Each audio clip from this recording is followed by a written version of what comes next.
It is indeed a great pleasure for me to be here at the third UMNO International Forum, which is held in conjunction with UMNO 63rd Annual General Assembly. I would like to extend a very warm welcome and selamat datang to all our international delegates who participate in this forum this year. I was informed that the number of international delegates has increased from 80 last year to 127 this year. And this is indeed most gratifying, and I wish to extend my sincere appreciation for your continued support and solidarity. I wish to thank all participants for being here since yesterday to share your experiences, to listen to others, and to give your invaluable insights on issues relating to conflict management and conciliation. I'm sure all of us share a common desire to live in a peaceful and harmonious world devoid of conflicts. Your participation in this forum indicates the importance that you, as well as the countries and political parties that you represent, attached to the issues of conflict resolution, conciliation, and peace building. Ladies and gentlemen, politics is about leading and managing peoples and societies. As societies today become more plural and more heterogeneous, mainly due to globalizations and migration, the greatest challenge faced by all political parties is about meeting the different expectations of various groups in the society. Conflicts are bound to emerge as these groups fight for their competing interests and hope that the government fulfills them. And having an effective model of conflict management and conciliation is therefore pertinent to help the government secure consensus on what is best for his people and the nation.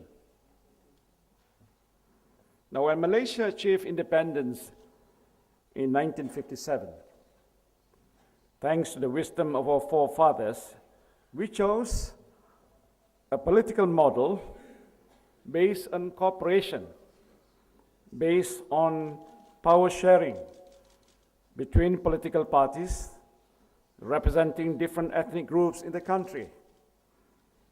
The coalitions of political parties that we call Perikatan at that time, or Alliance, and later the Barisan Nasional, or National Front, serve as an important mechanism for the leaders of various ethnic groups to discuss and to negotiate issues pertaining to the interests of each community that they represent. And more importantly, the major terms of the agreement are already enshrined in the Constitution, the Federal Constitution. It is interesting that in Malaysia, our Constitution not only guarantees the fundamental rights and liberties of individual citizens, but also confers specific rights and privileges for the ethnic communities. The Malays and the native of Sabah and Sarawak, as the sons of the soil as they call it, are given special privileges, while other ethnic communities are guaranteed of their legitimate rights as citizens of this country. The Constitution serves as a guiding principle in meeting expectations of the various communities and, of course, resolve potential conflicts. I can say that the Barisan Nasional, of which UMNO is a component party, assume an important role in maintaining peace and stability in the country.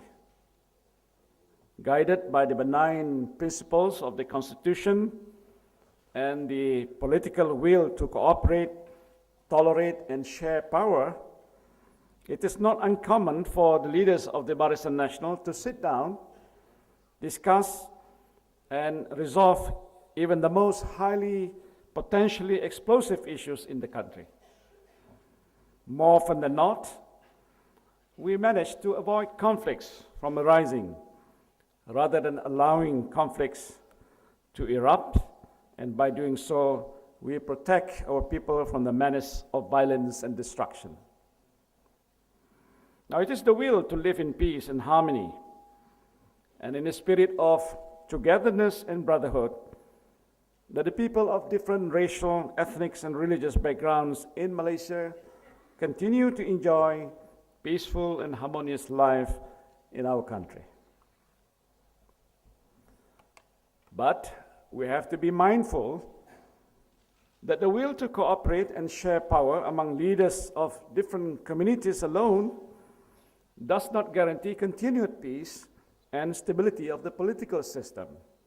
More important, those in power must uphold the fundamental principles of mutual respect, understanding, and moderation in managing all issues, particularly the sensitive ones, such as matters of race and religion. Moderation here means our unwavering commitments to be fair, our commitment to be just and reasonable in all our dealings with others in our community. Now, the fact that for more than 5 decades after independence, Malaysia enjoys and continues to enjoy peace and prosperity, of course, speak volumes about the validity and the power of moderation in a multiracial society like Malaysia. We take pride in the efforts spearheaded by our Prime Minister, Dr. Sri Najib Tun Abdul Razak, to advocate the concept of moderation through his global movements of moderates, which now acclaims international recognition.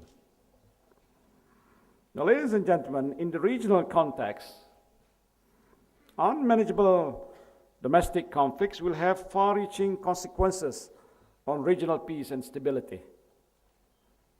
As we know, the negative impact of domestic conflicts will also be felt by neighboring countries.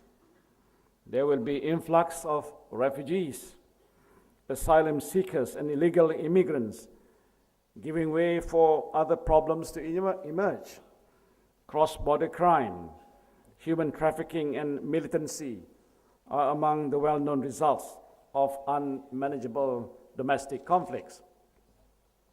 Now, it is imperative that regional cooperation in solving domestic conflicts is important to the maintenance of regional peace and stability. Offering a helping hand by taking part in conciliation process to help neighboring countries solve domestic conflicts is one of the best ways to promote lasting peace and stability. And it is in this spirit of regional cooperation that Malaysia spent time. And of course, we spend effort to contribute towards the peace process in the southern Philippines. The amicable agreement reached by Bangsamoro and the Philippine governments recently is a clear manifestation of the effective role of conciliations in managing and in terminating conflicts.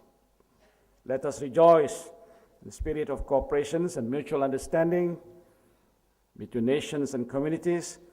Let us promote lasting peace and stability by instituting effective means of conciliation in managing conflicts in our societies. Ladies and gentlemen, before I end my speech, I once again would like to thank all participants in this forum. I hope this forum will enhance our understanding about conflicts and conciliations and increase our effectiveness in managing them.